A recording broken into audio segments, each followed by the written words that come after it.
భారతీయ సంస్కృతి సంప్రదాయాలకు ప్రతీక గోమాత. ఆవును ఎక్కడ పూజిస్తే అక్కడ దేవతలు కొలువై ఉంటారన్నది పురాణాల్లో మాట. ప్రస్తుత తరుణంలో పూజల సంగతి అటుంచితే గోవులను పట్టించుకునేవారే కరువయ్యారు. పశుపోషణ భారంగా మారి విధిలేని పరిస్థితుల్లో వదిలించుకుంటున్నారు. ఈ పరిస్థితిలో ఓ గురువు ఆవుల సంరక్షణ చేపడుతూ కంటికి రెప్పలా కాపాడుకుంటున్నాడు.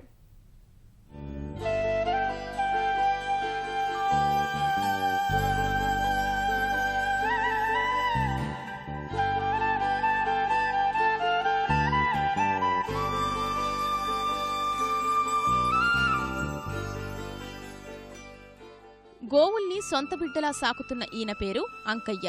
ప్రభుత్వ ఉపాధ్యాయుడుగా పనిచేస్తున్న గో సంరక్షణను మాత్రం మారలేదు. భార్యతో కలిసి ఆవుల్ని ప్రేమగా చూసుకుంటున్నారు. ఉదయం 5 గంటలకు ఆవుల మంద వద్దకు చేరుకుని వాటికి సపర్యలు చేయడం ప్రారంభిస్తారు. చిన్న దూడలకు పాలు పట్టిస్తూ వాటిని తమ పిల్లల్లాగా చూసుకుంటున్నారు ఈ దంపతులు.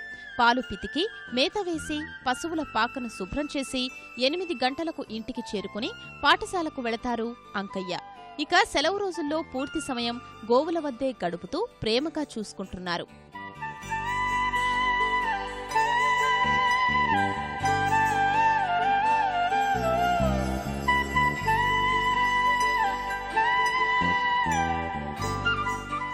ఇప్పటి వరకు అంకయ్య వద్ద సుమారు 150 ఆవులున్నాయి.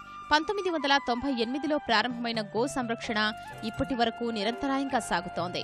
కొంతకాలం వరకు అంకయ్య భార్య సైతం భర్తకు అండగా నిలిచింది. ప్రస్తుతం క్యాన్సర్ బారిన పడటం వల్ల పనులు చేయలేక ఇబ్బంది పడుతోంది. భర్తతో కలిసి గోవుల మంద వద్దకొస్తోంది. తన భర్త ఒక్కరే ఇన్ని ఆవుల్ని చూసుకోవడం కష్టంగా ఉన్నా తప్పటం లేదని ఆవేదన వ్యక్తం చేస్తోంది. మాకు ఆవులంటే బాగా ప్రాణమే. మాకు ఆవులంటే బాగా చూసుకుంటాం. అందుకనే కదా ఇంకా ఆరోగ్యం బాగాలేకుండా వాటిని వదులుకోలేక చూసుకుంటాను.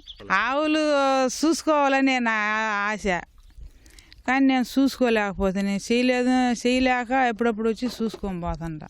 గతంలో ఆవుల పోషణకు తీవ్ర ఇబ్బందులు పడ్డా ఇప్పుడు మాత్రం ఆ పరిస్థితి లేదంటున్నారు అంకయ్య.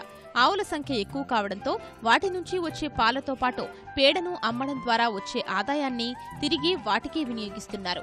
తన ఊపిరి ఉన్నంత వరకు గోవుల్ని సంరక్షిస్తానని చెప్తున్నారు అంకయ్య. తల్లిదండ్రుల కాడికి మాకు ఆపు చేసినాయి బాగా. దాంతో మేము ఆవులు వదిలి పోలేకున్నాం. ఆడ నుంచి నీ ఉద్యోగరీత్యా ఉద్యోగం కాడికి తల్లిదండ్రుల కాడికి మనకు నేను ఆర్థికంగా నిలదొక్కోవాలంటే నాకు ఆవులే సహాయం చేసినాయి. ఆవులు అంటే గోవు తల్లి కాడికి పవిత్రమైంది అనేది నా కోరిక అన్నమాట. వీటికి దూర ప్రాంతాల నుంచి కడప నుంచి గడ్డి తోలిస్తా. పుల్లంపేట, రాజంపేట, గుంటి కడపల్లి ఏడ గడ్డి ఉన్నదంటే ఆ నుంచి గడ్డి తోలిస్తా. గోవుల్ని నిర్దాక్షిణ్యంగా వధశాలకు తరలించడం మాని తమకు ఉన్నంతలో రక్షణ కల్పించాలని వేడుకుంటున్నారు అంకయ్య.